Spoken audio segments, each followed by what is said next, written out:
Selamat pagi Nusantara, salam Bhinneka Tunggal Ika untuk seluruh bangsa Indonesia di Kepulauan Nusantara. Berjumpa kembali dengan Bimbel Maksima yang pada kesempatan kali ini akan membahas materi bahasa Inggris tentang penggunaan to be. To be yang akan kita bahas pada kesempatan kali ini adalah to be dalam bentuk present, yaitu am, is, dan are. Namun, alangkah mulianya jika sebelum kita lanjutkan pembahasan materi pada kali ini, bagi yang belum sempat subscribe, untuk subscribe terlebih dahulu dan nyalakan notifikasi lonceng channel ini sehingga akan selalu update video-video kami terbaru yang berisikan materi-materi pelajaran PAUD, TK, SD, SMP, SMA, dan pelajaran umum lainnya. Baiklah, kita mulai sekarang. Penggunaan to be, am, is, dan are. Jika subjeknya I, menggunakan to be am.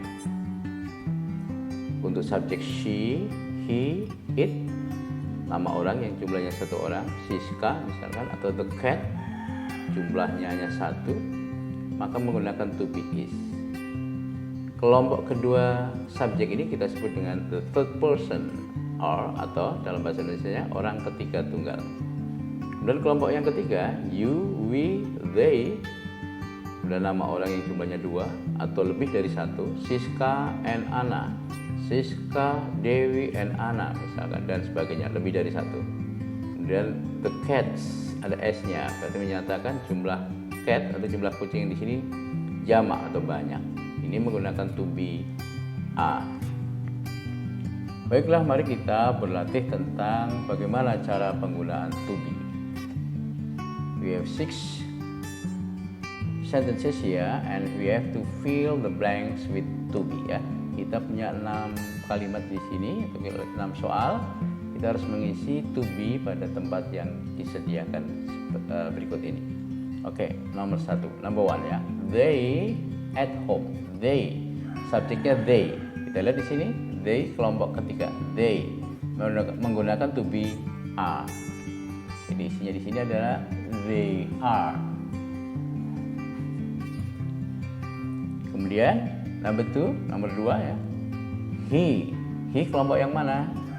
Kelompok yang kedua. He menggunakan to be is. My mother ya. Ibuku ini termasuk kelompok mana? Kelompok kedua, karena ibuku di sini bisa diganti atau pronounnya adalah she ya. Jadi bisa ya diganti dengan she. My mother is.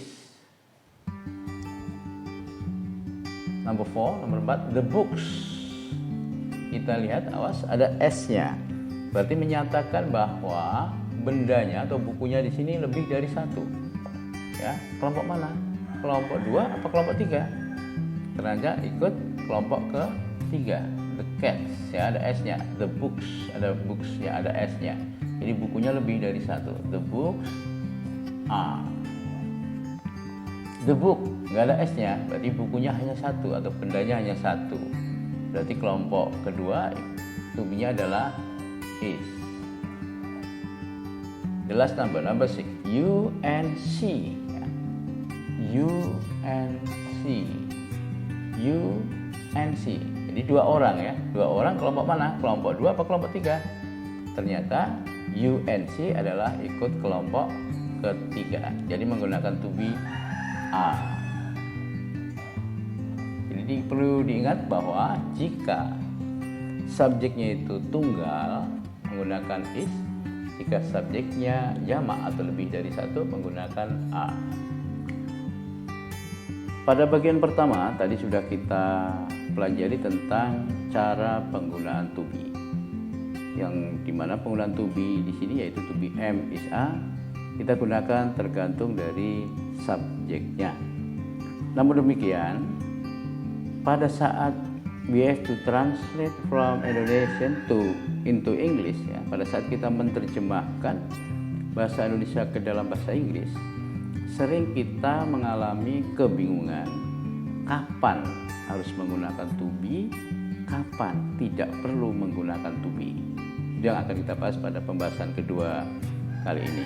Baik. English sentence, kalimat dalam bahasa Inggris. Jadi aturan membuat kalimat dalam bahasa Inggris adalah yang pertama, bahwa setelah subjek, setelah subjek kalau bahasa Indonesia, setelah subjek itu harus kata kerja. Harus kata kerja. Dan jika aturan yang kedua, subjeknya itu she, he, it, the third person, ya, orang ketiga tunggal, she, he, it, maka kata kerjanya ditambah huruf s atau es. For example, ya, misalkan read become reads, ya, read menjadi reads, ada s-nya. Teach menjadi teaches, jika belakangnya ch, ya, teach menjadi teaches. Dan aturan yang ketiga, yaitu jika setelah subjek ini bukan verb, bukan kata kerja, misalkan bukan kata kerja itu bisa jadi kata sifat atau adjektif, ya, adjektif, kata sifat, maybe noun, kata benda, ya, jadi selain kata kerja pokoknya, ya, adjektif, noun, atau bisa juga adverb, kata keterangan. Jika setelah subjek bukan kata kerja, adjektif, noun, atau adverb, kita harus menggunakan to be sebagai kata kerja bantunya. Translate into good English sentence. Terjemahkan ke dalam bahasa Inggris yang baik. Number one. Mereka membeli sebuah tas. Langkah pertama, kita harus menentukan subjeknya. Subjek. Mereka, ini subjeknya. Kemudian kata setelah subjek. Kata setelah subjek di sini membeli. Membeli ini kata kerja, udah verb, ya. Jadi udah memenuhi aturan bahwa setelah subjek harus kata kerja. Kemudian kita lihat di sini, mereka itu bukan she, he, dan it. Jadi membelinya tidak memerlukan huruf they, ya, subjeknya itu mereka, they. Kemudian membeli dalam bahasa Inggris yaitu buy. Pada nomor 1 ini kita tidak memerlukan to be karena sudah memiliki kata kerja. They buy sebuah tas. They buy a bag. They buy a bag. Oke, go on to number 2. Sekarang kita lanjut nomor 2. Mereka di rumah. Mereka, subjeknya mereka di rumah. Di rumah itu adalah adverb atau kata keterangan. Apakah memenuhi aturan nomor 1? Belum. Karena setelah subjek harus kata kerja, sedangkan ini setelah subjek adalah kata keterangan. Jadi kita ikuti aturan yang nomor 3. Jika bukan kata kerja, maka setelah subjek gunakan to be. Kita tulis subjeknya they, dan to be-nya. They menggunakan to be. They are at home. Nomor 3. Dina membeli sebuah tas. Subjeknya adalah Dina. Subjek, kemudian membeli. Membeli ini termasuk kata kerja. Udah verb, ya. Subjek, verb. Tetapi diingat Dina. Dina itu adalah orang ketiga tunggal, ya. Itu she, ya. Jadi kata kerjanya ditambah huruf S. Dina, kita tulis subjeknya Dina. Membeli kita tulis buy. Dan jangan lupa, karena Dina itu she, menggunakan aturan nomor 2. Buy-nya ada S-nya.